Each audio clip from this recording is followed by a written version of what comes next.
Wala ng baha.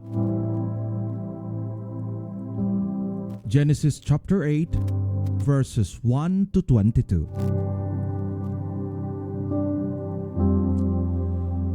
Hindi nawaglit sa isipan ng Diyos si Noe at ang lahat ng hayop na kasama niya sa malaking barko. Kaya't pinaihip niya ang hangin at nagsimulang humupa ang tubig. Huminto ang mga bukal at tumigil ang pagbuhos ng ulan. Patuloy na humupa ang tubig at pagkaraan ng 150 araw ay mababa na ang baha. Sumadsad ang barko sa bundok ng Ararat noong ika-17 araw ng ika-7 buwan. Patuloy ang paghupa ng tubig at ang unang araw ng ika-10 buwan, lumitaw ang taluktok ng mga bundok. Pagkalipas ng 40 araw, binuksan ni Noe ang bintana ng barko na kanyang ginawa. Pinalipad niya ang isang uwak at ito'y nagpabalik-balik hanggang sa matuyo ang tubig sa lupa. Pagkatapos ito, pinalipad naman niya ang isang kalapati upang tingnan kung wala ng tubig.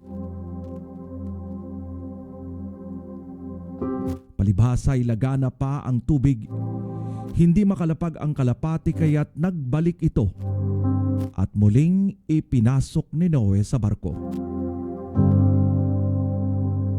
7 araw pang naghintay si Noe. At pagkatapos ay muli niyang pinalipad ang kalapati. Pagbalik nito kinagabihan, ito'y may tangay ng sariwang dahon ng ulibo. Kaya't natiyak ni Noe na kati na ang tubig. Kaya pagkalipas ng 7 araw si Noe, saka pinalipad muli ang kalapati. Hindi na ito nagbalik. Noon ay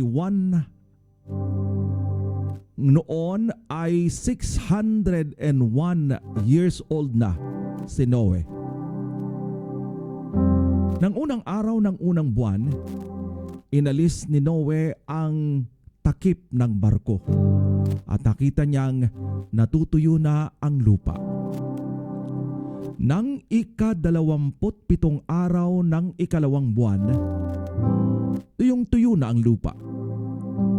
Sinabi ng Diyos kay Noe, "Lumabas ka na ng barko kasama ng iyong asawa, mga anak at mga manugang. Palabasin mo na rin ang lahat ng mga hayop na kasama mo, maaamo at may ilap, gumagapang at lumalakad sa lupa, at pati ang mga ibon.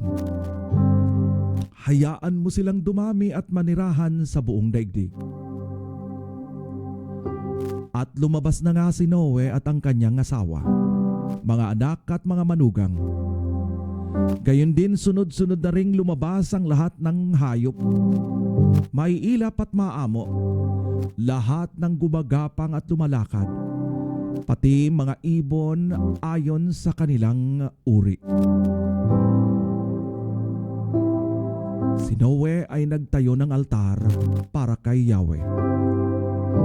Kumuha siya ng isa sa bawat malinis na hayop at ibon at sinunog bilang handog. Nang maamoy ni Yahweh ang mabangong samyo nito, sinabi niya sa sarili, "Hindi ko na susumpain ang lupa dahil sa gawa ng tao. Bagamat alam kong masama ang kanyang isipan mula sa kanyang kabataan, hindi ko nalilipuling muli ang anumang mga buhay kagaya ng ginawa ko ngayon. Hanggang naririto't buo ang daigdig. Tagtanim, tag-ani, palaging sasapit. tag-araw, tag-ulan, tag-init, taglamig. Ang araw at gabi hindi mapapatid.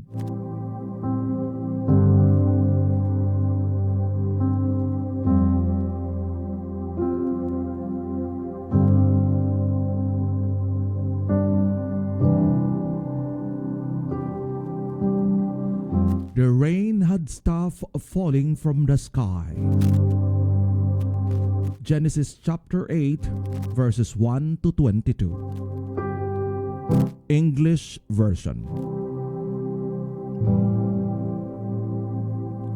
But God remembered Noah and all the wild animals and the livestock that were with him in the ark.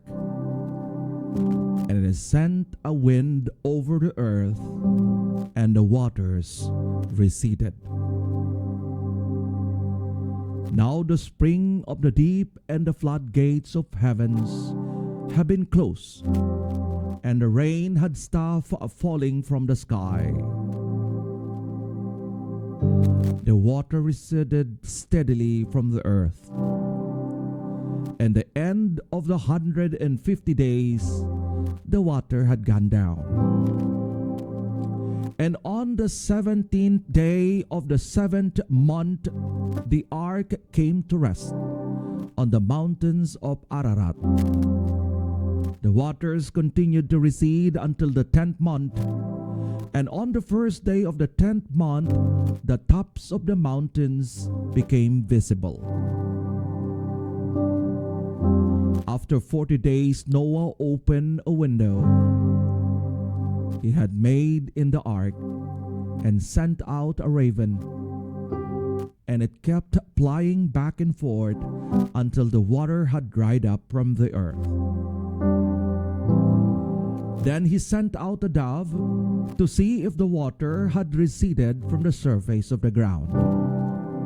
But the dove could find nowhere to perch, because there was water over all the surface of the earth.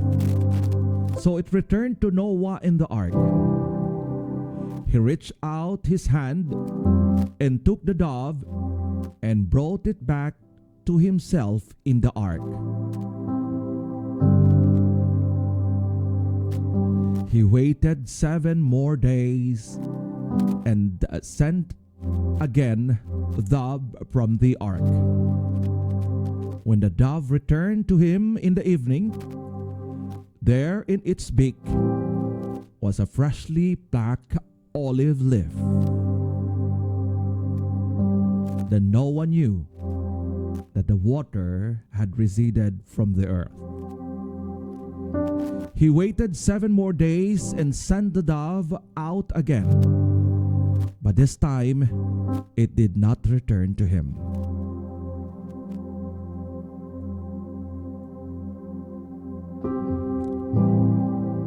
By the first day of the first month of Noah's 601 years old, the water had dried up from the earth.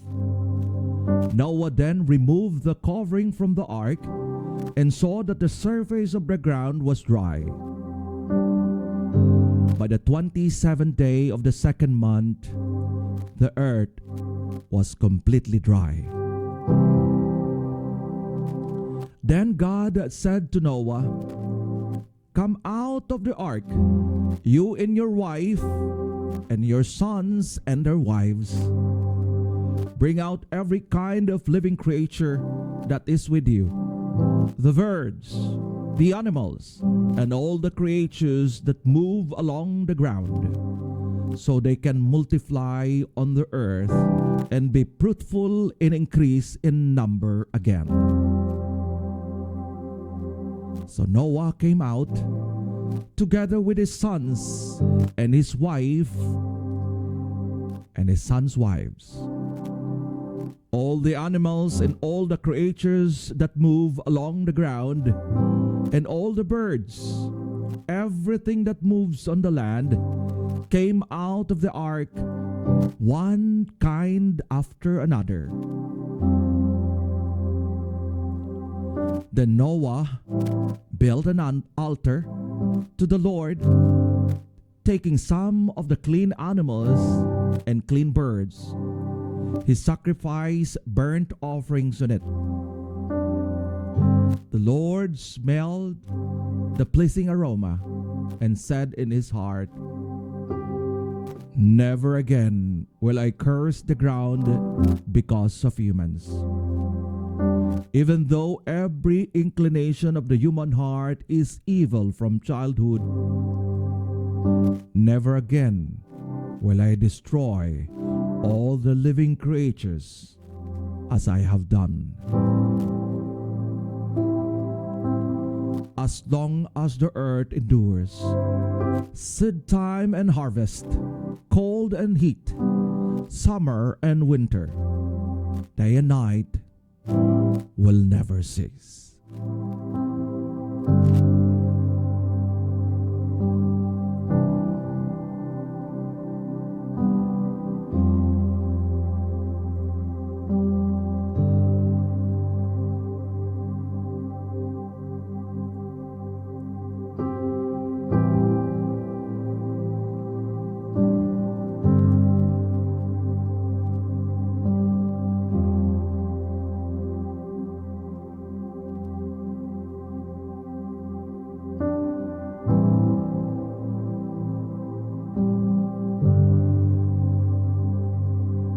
Genesis chapter 9,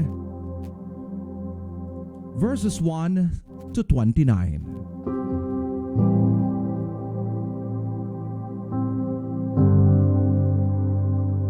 Nakipagtipan ang Diyos kay Noe.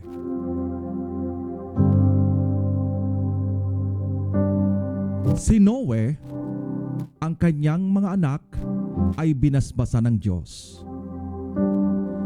Magkaroon kayo ng maraming anak at punuin ninyo ang inyong supling at ang buong daigdig. Matatakot sa inyo ang lahat ng hayop, pati mga ibon, ang lahat ng gumagapang sa lupa at ang mga isda. Ang lahat ng ito ay ilalagay ko sa ilalim ng inyong kapangyarihan, gaya ng mga halamang luntian na inyong kinakain. Lahat ng mga ito'y maaari na ninyong kainin. Huwag lamang ninyong kakainin ang karneng hindi inalisan ng dugo, sapagkat nasa dugo ang buhay. Mananagot ang sinumang papatay sa inyo, maging ito'y isang hayop. Pagbabayarin ko ang sinumang taong papatay ng kapwa-tao. Sino mang pumatay ng kanyang kapwa, buhay ang kabayaran sa kanyang ginawa. Sapagkat sa larawan ng Diyos, ang tao'y nilikha.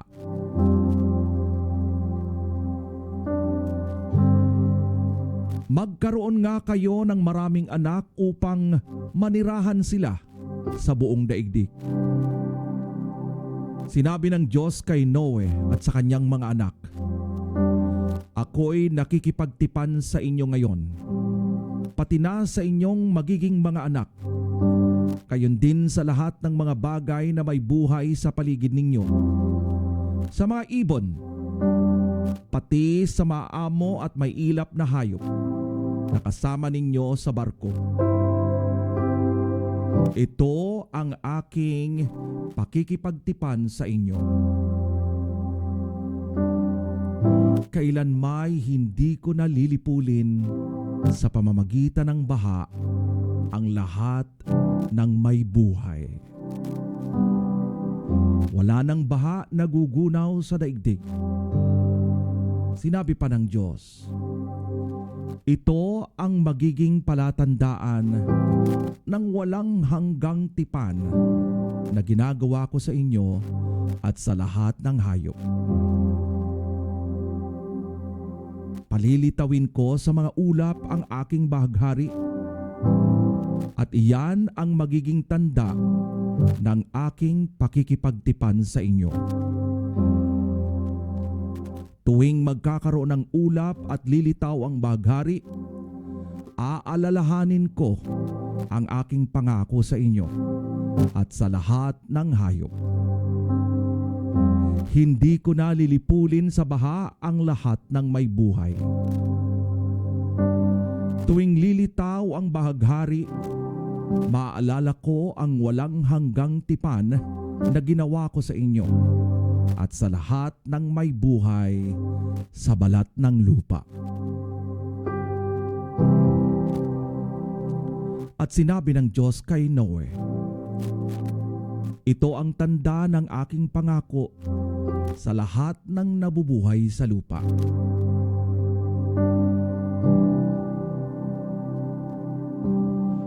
Ang mga anak ni Noe na kasama niyang lumabas sa barko ay sina Shem, Japhet, Ham na ama ni Canaan. Ang tatlong ito ang pinagmulan ng lahat ng tao sa daigdig. Si Noe ay isang magsasaka at siya ang kauna-unahang nagbukid ng ubasan. Minsan umiinom siya ng alak at nalalasing. Nakatulog siyang hubad na hubad sa loob ng kanyang tolda. Sa gayong ayos, nakita siya ni Ham, ang ama ni Canaan, at ibinalita ito sa kanyang mga kapatid.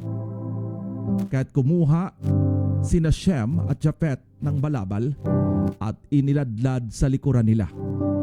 At magkatuwang na lumakad ng patalikod patungo sa tolda. Tinakpan nila ang katawan ng kanilang ama.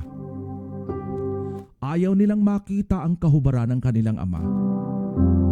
Nang mawala na ang kalasingan ni Noe at malaman ang ginawa ng bunsong anak, sinabi niya, O ikaw, Kanaan, ngayoy susumpain sa mga kapatid mo'y ikay paaalipin. Sinabi niya rin sa kanya, purihin si Yahweh, ang Diyos ni Shem. Itong si Kana ay maglilingkod kay Shem. Palawakin nawa ng Diyos ang lupain ni Japhet. Sa lahi ni Shem, sila'y mapipisan. At paglilingkuran si Japhet nitong si Kanaan. Si Noe ay nabuhay pa ng 350 years pagkatapos ng baha. Kaya't umabot siya sa gulang na 950 years old bago ito namatay.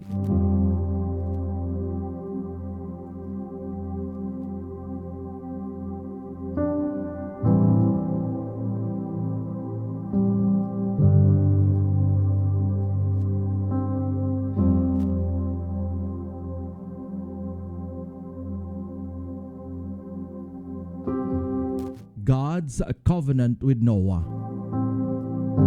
Genesis chapter 9 verses 1 to 29.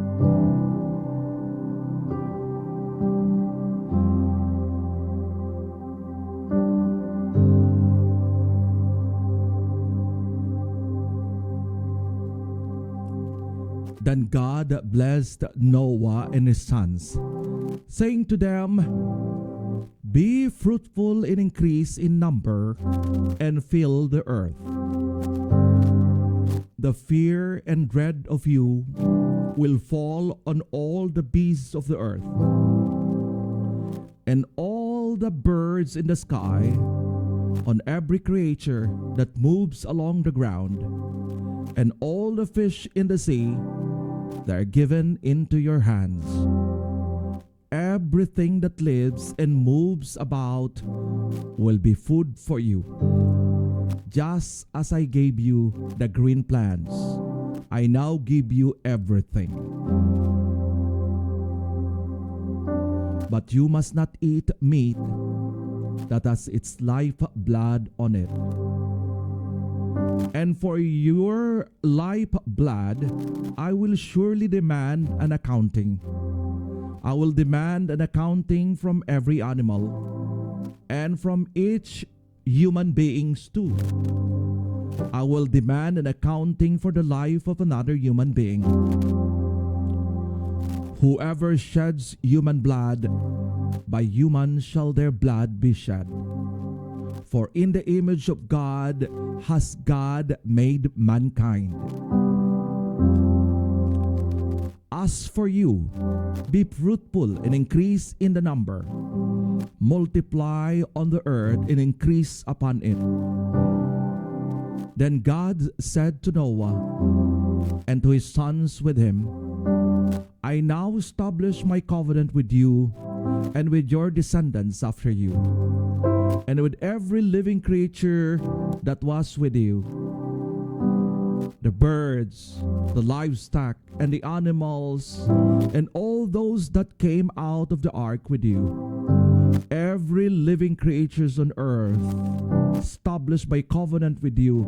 Never again will all life be destroyed by the water of flood. Never again will there be a flood to destroy the earth.